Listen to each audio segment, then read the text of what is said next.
You are now tuned into the Captain's Law Podcast with your host, Rob Marbury.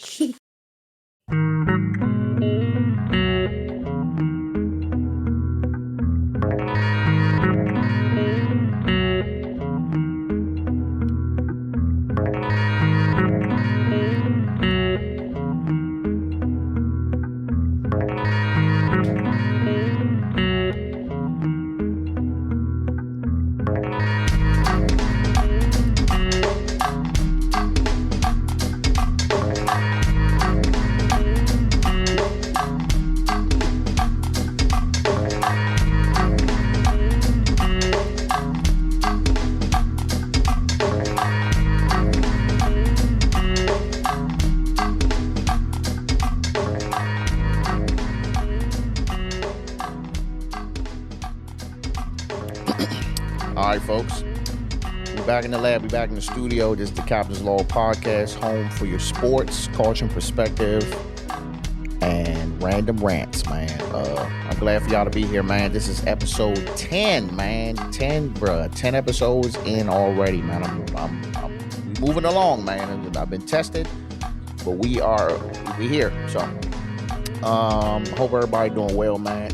As per usual, man, I always challenge you all at any point in this episode, if you like what you're hearing or seeing, please hit that subscribe, hit that follow wherever you're listening or watching, man. It helps with discoverability. For tonight, man, it's going to be primarily NFL. It's going to be a little bit NBA. And that's going to be a no culture and perspective tonight, man. It's been a big day in the NFL. The last day or two, it's been huge. So we're going to dive into that, man. So we're going to do NFL around the league, cuts and trades. Around the NBA, the announcement, Doc Rivers is retiring at the end of this season. And we're going to talk some Wizards talk as far as Trae Young making his debut, playing 2 games for the Wizards so far. We'll talk about that too. So before I do that, man, again, always got to ask, how was your weekend? Sorry, I got to move that closer. I always start off by weekend recap, man. So last week, my daughter turned 10. So let me get a clap for that.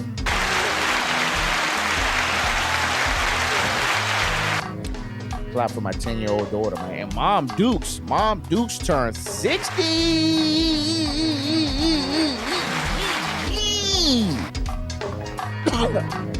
Mom Dukes turned 60, man. The big 60. I told her I'm calling her OG from now on. She said she prefers to be called 6.0. Okay, I was like, you've been thinking about that. So Thursday, we didn't do much. Friday, I took my mom and my daughter, the whole family, and my stepdad. We went out to eat, something like, my mom, she don't be wanting too much, man. So took her out to eat, went to Outback, just had a good time, chill, fellowship, and I bought her a treadmill. It's supposed to be coming in the mail on Amazon on Wednesday. Look out for it, Mom. And then Saturday, my daughter had a sleepover, so she had her little buddies come over. We took them to a little Monster Mini Golf in Jessup. I would check that out, man. If you got a child that's 10 and under, I think that's a dope little spot, man, if you want to check it out. Or if you're looking for like a little low maintenance, real cheap date, It's a nice little spot. I heard they opening one up in Crofton too, but right now it's just that one in Jessup. So we went there, then came back, man. The kids was up half the night. And, woke up the next morning, made them breakfast, and I got me a pedaling, man. I be cycling too, man. I try to stay multifaceted out here. So I got my first cycle in for the year, man, 20 miler. I went on the WBNA trail. That starts in Bowie. If you're not hip to it, and it stretches deep into Crofton. If you really want to push it, and go all the way to BWI. So check that out. I think originally that shit used to only be like 7 miles long. Now, if you go from the beginning, which it starts at if you from the DMV area, I'm talking as if everybody's from Maryland. But if you live in Maryland, you live in PG County, or you're familiar with PG County, on Annapolis Road where the Wawa is, right across the street, it's actually a bike shop over there. Jaffe Cycles, check them out, black owned. If you go across the street, that's where the trail starts, and from there to the original section, it is 7 miles. Now I get on a little further in. So from my house to where I get on to Ward Chapel is 20 miles. So if you were to start from the beginning of the trail, it's probably 23, 24. Probably 23 miles. And if you want to go all the way to BWI, I'm pretty sure if you go all the way to BWI, you're going to be over 50. So it's up to y'all. But I did that, man. I was burnt. I seen a guy that was on the trail, man. And I guess he had fallen. He was right in the middle of the trail. And I had to pull over because, like, people was, like, stepping over him. And I didn't see anybody, like, ask him, was he okay? So, I stopped. I was like, hey, what's up, brother? You good? He was a black dude. So, I'm black. So, I got to stop, check on my folks. So, I could see that he had some cuts on his legs, on his arms and stuff. And, I was just making sure he didn't bust his head or not. I was like, hey, you okay? You know what I'm saying? He's like, I'm good. I was like, I mean, you want to get up? You know what I mean? So I just want to sit there. I was like, well, you in the middle of the trail, man. So I was like, let me move your bike. So I moved his bike to the grass. And he just insisted that, you know what I'm saying, like he was good. And I said, well, look, I'll make a deal with you, bro. I was like, because it can't really be on my conscience to leave a good brother just sitting here on the ground while people stepping over you. So I said, this is what I'm going to do. I'm about 3.5, 4 miles from the turnaround point for me. I was like, by the time I get there and get back, if I get back to you and you still laying here on the ground, we're going to have to call somebody. I was like, whether you want to call the ambulance or you want to call your folks. I was like, but I can't leave at that point. It's going to be my duty. At that point, it's your decisions have been taken away. I'm going to be making a grown man decision for you. So I came back and he was gone. So I said, okay, cool. So as I was heading back on my 10-mile turnaround point, I was coming back up this hill. I seen him sitting on the bench. He gave me a thumbs up. So I said, okay, cool. Got back home, you know what I'm saying? It probably took me about an hour, about 15, 20 minutes to ride. A little longer than usual, but first pedal of the year, ain't really been able to do too much. So got my pedal in, man. Weather, right this week, the weather's good. It was 70-something degrees today. It's going to be 70-something tomorrow. It's going to be 80-something on Wednesday. I think it's supposed to rain Wednesday night. So, of course, I had to pull the bike out. You know what I'm saying? I am a motorcyclist as well as a cyclist. So, I ride a 2014 Victory Cross Country. Jet black on black joint. And I rode that joint to work today. It was a little chilly, but I enjoyed it, man. The bike run good in the cold. Went to work, came home, and I was like, let's record today. So, sorry I went too far off the beaten path, but we gotta do weekend recaps, man. I want y'all to let me know. Let me know in the comments wherever you listen and watching. Let me know what y'all did over the weekend, man. That's important to me. It's important to the community. But let's get into the NFL, man. Bring my bell a little closer. All right. So it is a lot going on in the NFL today. A lot. It's been a lot going on in the past 24 to 48 hours. It's been so much going on in the NFL. I can't even cover everything. So what I'm gonna do is I'm gonna do around the league, cuts and trades, and then I'm gonna do Commanders specifically because we're a Commanders family, right? All right. So first and foremost, we're gonna start with something huge. Kyler Murray released by the Arizona Cardinals. I mean, I can't say we didn't see this coming. You know what I'm saying? I mean, he been hurt. He been back on. He been hurt. The production not there, man. And this team is looking like they're trying to rebuild something. So they got to go ahead and do what they got to do. So they released him, and they still owe him $37 million. But, best of luck to you. I'll be surprised who picks him up. He'll be picked up by the morning. Adam Scheffner. Shout out to big Adam Scheffner, man. He been spitting the posts out, man. Adam Scheffner probably made about 20 posts a day. All these players been traded. I can't even cover them all. So, Patriots wide receiver Stephon Diggs gets released. Can't say I'm not surprised there, man. Considered to be a veteran / older player, and then he got his little legal issues going on. That's what the Patriots do. Robert Kraft don't play that. The Raiders released Geno Smith. Can't say I'm surprised there, man. Production wasn't there. You know what I'm saying? He get picked up though, man. He still got plenty of gas left in the tank. Tua got released by the Dolphins. This morning.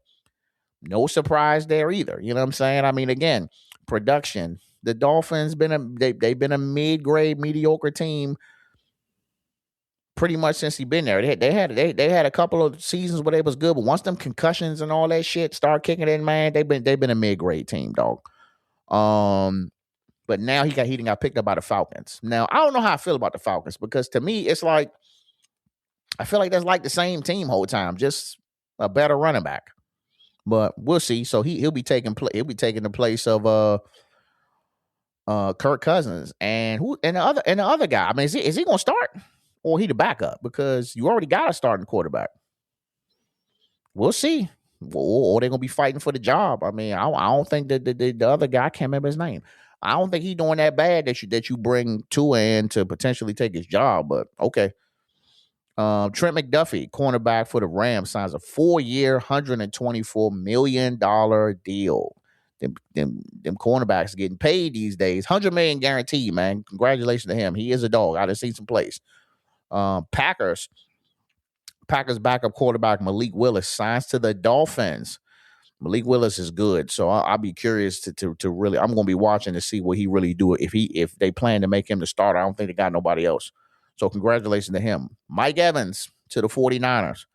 Did not see this one coming, man. I thought he was going to retire a Tampa Bay Buccaneer, but they traded him to the 49ers. I like that for him, though, man. I like that. I think 49ers will be good. Brock Purdy, he going to heave that joint to him. So I like that. Colts receiver Alec Pierce signs 4-year, $116 million to stay with the team. I like that. He is a dog. We'll pay that man his money. And this is probably one of the craziest joints here, bro. It's probably one of the craziest joints here. Kenneth Walker III, Super Bowl MVP for the Seahawks, traded to the Chiefs? Seattle, what are y'all doing? I don't know. I mean, has this happened before? I guess this has happened back in the day, but it is very, very, very rare that you see a Super Bowl MVP running back get traded right after the Super Bowl. And he just got paid. Didn't he get like 3 years, $100 million or something like that? Damn, like y'all. I don't know, Seattle. I feel like y'all fumbled the bag on that, man. I mean, I don't know who the backup is, but you're talking about the person who literally put the team on his back to win the Super Bowl. Had like 30 carries for over 100 and something yards. Like, put the team on his back and won the Super Bowl. Y'all didn't win the Super Bowl. Y'all don't win if it wasn't for him.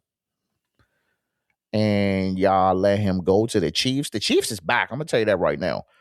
Matter of fact, and there's other ones too. I'm just going, because they keep coming in. So I'm going to pull up Adam Scheffner's joint. Give me 2 seconds, y'all. Adam Scheffner. These are all real-time joints that's coming in. So you got, Lions QB Kyle Allen signs a 2-year deal, $4.1 million with the Bills. Reunites with his close friend Josh Allen. You got Bears left tackle returns to the Bears, 1-year deal, $10 million. You got former 49ers receiver Kendrick Bourne reaches a 2-year, $10 million with the 49ers. You got guard Isaac Samalo to the Cardinals, 3 years, $31 million. You got former Eagles safety Reed Blankenship signs with the Texans, 3-year, $24 million. This is all just today, y'all. Seahawks are bringing back Rashid Shaheed, 3 years, $51 million, $35 million guaranteed. And the list goes on, bro. Like it's a lot going on, and there will be more. But on to my Commanders, though. The Commanders was making moves this past week. All right. So the Commanders, they re-signed Von Miller for 1 year. And regardless of all that speculation, he is not retiring after this. He feel like, he's like, look, I got a ring and I believe that we can get one here. So if you're gonna help us get one, you can stay. So they signed him for a 1-year deal. We re-signed Marcus Mariota. 1 year, $7 million. I still don't know how I feel about that because I feel like Ujah put our tight end in a real bad position, man. And even though he's coming back, our tight end Zach Ertz is not retiring. He said he's coming back, so we'll see how that go. I love to see him get out there, but I don't think he got too much time left, man. The way he running, he running like it's time, running out of time. Then we got offensive lineman Laramie Tunsil signs 2 years, 60 mil, 33 mil guaranteed. Realize this, he is the first offensive lineman to receive $30 million a year, even though it's only 2 years. He's the first one to do it. So let's clap my man up for that. Clap it up for him. Let me get a sip of water, y'all. Mouth a little dry today. Pause.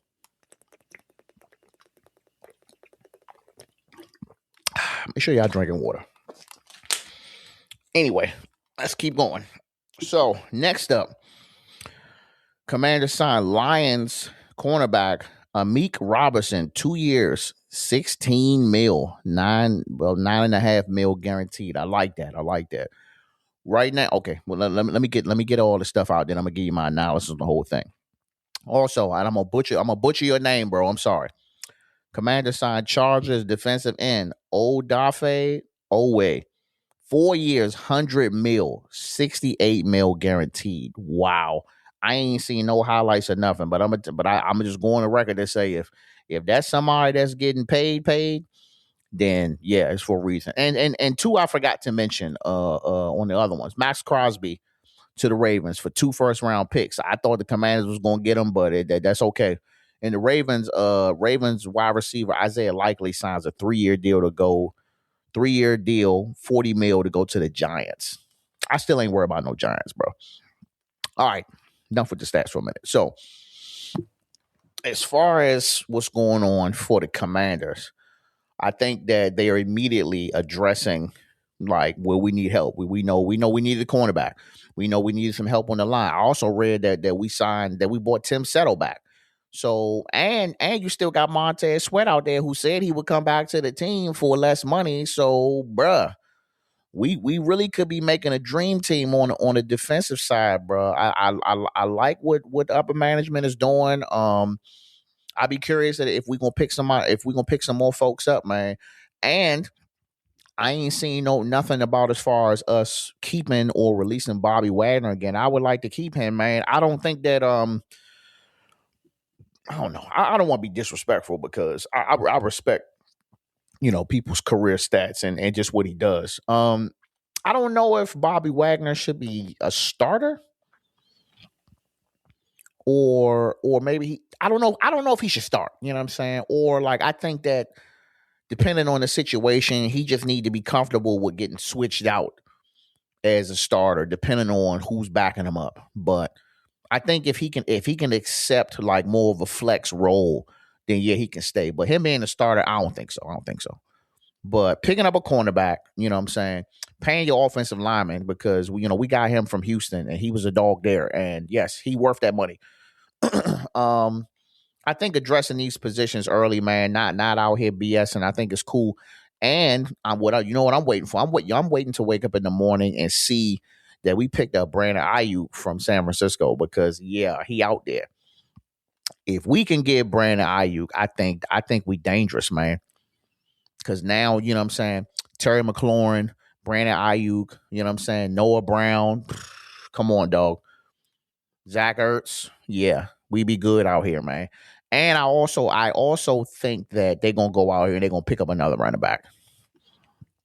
I think at this point, the Bill, the McNichols, and my other man Rodriguez, I don't think that's gonna work. One of them got to go, and it's gonna be either McKissick or it's gonna be it's gonna be Chris Rodriguez. It's gonna be one of them. One of them gonna have to go. It's unfortunate. I think they can go to another team and be good backups, maybe even a starter if somebody get hurt, but we need some fresh legs in there. We got to be a powerhouse this year. This is the year to make that house call, the Super Bowl house call. So far, so good on that, man. As far as everything else around the NFL, I'm not surprised. There's still some quarterbacks out here. Kirk Cousins don't play for nobody. You know what I'm saying? Who gonna pick him up? I thought I seen something that said he went to the Browns, but I wasn't sure about that. But so far, I like what I'm seeing, man. And that's all I got for the NFL for now. Shit, who knows? If something else come up between overnight, I might be making a special pod. Shit, on the basketball. basketball gonna be short. I'm only here to talk about the Wizards. I could talk about how the Lakers been winning games since LeBron ain't been playing, but I ain't gonna go there. I could be talking about the SGA and the Luka flopping and whining, but y'all already know all that, so we ain't gonna get into that. So Trae Young made his debut on March 3rd when he came and played, versus the Utah Jazz. Now, I'm gonna read the stats and then hear me out. So first game, even though they lost both of these games. They lost to the Jazz and they lost to the Pelicans. So with the Jazz, he had 12 points, 6 assists, 2 rebounds, 19 minutes, right? And then the second game versus the Pelicans, he had 17 points, 8 assists, 4 rebounds, 17 minutes. Bro, I know that the team is only 16-47. I know that the two teams that they played are booty because we booty. But to play less than 20 minutes and put up between 12 to 17 points is pretty good. I'm just saying. Not to mention, we picked up Angel Reese's brother. I forgot his name. He had like 18 points when we played against the Jazz. The future is bright. The future is bright, dog. Next year, I'm not drinking the Anthony Davis Kool-Aid yet. But I will say that we would definitely have some solid leadership. Because a healthy Trae Young, the healthy Anthony Davis, Trey Johnson, you know what I'm saying? Keyshawn George, Bub. Yeah. We could be next up. We could be that next OKC team because we gonna mess around and probably get something decent out of the draft. We can be that OKC team. They got all these young players, you know what I'm saying, and then take it to the house. I'm just saying. I ain't speaking too much, but I know what's something cooking when I see one, and I would like to go to a Wizards game at some point, but I can't go to no bum ass. I'm sorry, I don't care if I could sit on the floor for $20. I can't go, dog. I can't go to a Wizards game. They will be escorting me out the arena because I would literally be yelling, especially if you put me close, bruh. If you put me close to the team or the owner or the coach, I'm yelling the whole time. I'm yelling. Every time they make a mistake, I'm yelling. They're going to throw me out. So I would like for y'all to tighten up so me and my son can come to a game next year. We can really root y'all on. We y'all biggest fans, man. I've been a Wizards fan since before Michael Jordan old ass was on the team. So I've been there for a minute, bro. And I think we got something, man. So on a minutes restriction, you know what I'm saying? Less than 20 minutes, putting almost a dub up, put a couple threes up, getting the team involved. I mean, I ain't seen nothing about no steals, nothing. So I guess the defense is still the defense. But again, we only won 16 games, so I guess we just testing them out. I'll be surprised if he plays the rest of the season, Trae Young. I will be surprised. At this point, I think you let him play a full game and then sit him out. Let him play a full game and then sit him out for the rest of the season. He ain't got nothing to prove at that point. He come back fresh next year. We could be fresh, and we could be in the conversation, man. We could cut ESPN on, and they could be talking good about us because we suck. But that's all I got, man. You know what I'm saying? I want to keep it short. I want to keep it cute tonight, man. I'm tired, bro. But this is episode 10, man. I made it 10 episodes, man, and I ain't think I was gonna make it, y'all. Yeah, I'm gonna keep it a bean with you, man. I felt like I was in over my head, and you know what I'm saying? Again, for those who haven't been following the journey, who not original listeners, I've been podcasting since 2020, and then I stopped doing it. You know what I'm saying? Then I tried to come back, I stopped doing it again. So this is my third time. And I really wanted to mean something. And this is also the first video of this. I was doing video in the old one, so my first 9 episodes is all audio. And this is the first actual episode that's going to go up on my YouTube, Robert Marbury. Look that up. It's a big picture of me smiling, big face ass. This is going to be the first one of me actually showing video. It's going to be simple. It's going to be bare bone. It's virtual. It's going to be like this until I feel like doing something else. But for now, I want to keep it as bare bone as possible. That way I can keep doing it. That's why I ended up stopped doing it. I was over here trying to make some Steven Spielberg shit, and I was doing it all by myself. Trying to put so much into the production, but then when it came time to just put out the product, I'd be tired. So But that's it though, man. It's episode 10, man. Again, make sure you guys share, subscribe, tell somebody, give me a rating, whatever you feel is best. 5 stars be good, but whatever you feel is best. And I'll see you guys next week. All right, capping out.